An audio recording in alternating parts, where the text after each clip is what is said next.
কথাতেই আছে আগুন নিয়ে খেলতে নেই। বাট দিওয়ালি কালী পুজোর রাতে আমরা কম বেশি সবাই আগুন নিয়েই খেলে থাকি। আর সেই কারণে এই বছর দিওয়ালির রাতে আমাদের সাথে ঘটে যায় একটা বড় দুর্ঘটনা। কি হয়েছিল সেই সবই কিন্তু তোমাদের সাথে শেয়ার করবো এই ভিডিওর মাধ্যমে। সো হ্যালো এভরিওয়ান, কেমন আছো তোমরা সকলে? ওয়েলকাম আর নিউ মিনি ব্লগ। তোমরা এখন যেই চ্যানেলে আমাদের এই ভিডিওটা দেখতে পাচ্ছ, আজ থেকে 1 বছর আগে এই আজকের দিনেই কিন্তু আমরা এই চ্যানেলটা তৈরি করেছিলাম। আর আমাদের সেই প্রথম লং ভিডিওটা তোমরা এই চ্যানেলেই দেখতে পাবে। ভিডিওর লিংক আমি এই ভিডিওর ক্যাপশনের উপরে দিয়ে দিয়েছি। বাই দ্য ওয়ে, এই বছর কালী পুজোর রাতে সৌরভ চলে এসেছিল আমাদের বাড়িতে কালী পুজো দিওয়ালি যাই বলো না কেন সেলিব্রেট করার জন্য। আর ও আসতেই আমি ওকে বলি আমার চুলটা একটু বেঁধে দিতে।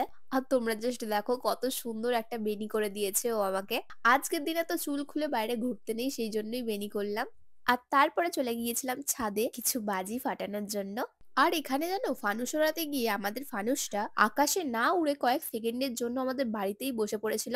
সেটা দেখে আমাদের সকলের মাথায় হাত পড়ে যায়। তারপরে আমাদের এই অবস্থা দেখে ফানুস নিজে নিজেই উড়ে চলে যায়। তাই আমরা আরো একটা ফানুস নিয়ে চলে এসেছিলাম। আর এই ফানুসের কালারটা তোমরা জাস্ট দেখো, সৌরভের জামার সাথে পুরো ম্যাচ করে গেছে। অন্যান্য বছর না প্রচুর বাজি কিনি আজকের দিনটা সেলিব্রেট করার জন্য, বাট এই বছর সেরকম বাজি কেনা হয়নি।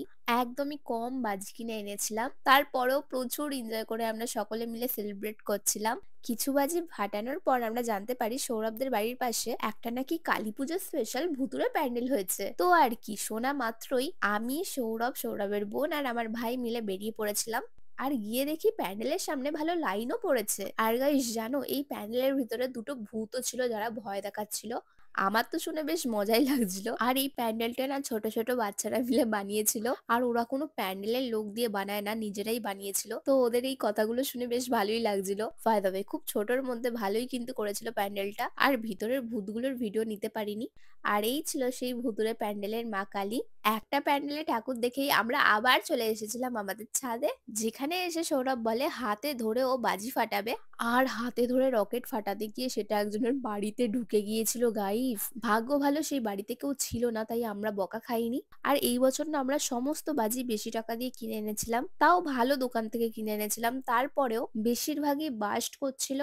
আর সেলগুলো তো বেশিরভাগই আমাদের নিচেই ফেটে গিয়েছিল। একটার আগুনের ফুলকি তো আমার চুলে এসে পড়ে, আমি ভেবেছিলাম হয়তো আমার চুলটাই গেল হয়তো পুড়ে, কিন্তু ভাগ্য ভালো আমার কিছু হয়নি। আর একটা চুটফুট ফাটাতে গিয়ে সেটা আমার পুরো গায়ের মধ্যে এসে পড়ে। কয়েক সেকেন্ডের জন্য আমি বুঝতেই পারি না আমার সাথে কি হয়ে গেল। জাস্ট একটা গরম গরম তাপ পায়ে ফিল করেছিলাম। বাই দ্য ওয়ে, আমার ট্রাউজার প্যান্টটা অনেকটাই মোটা ছিল, তাই আমার পায়ের স্কিনে কিছু হয়নি।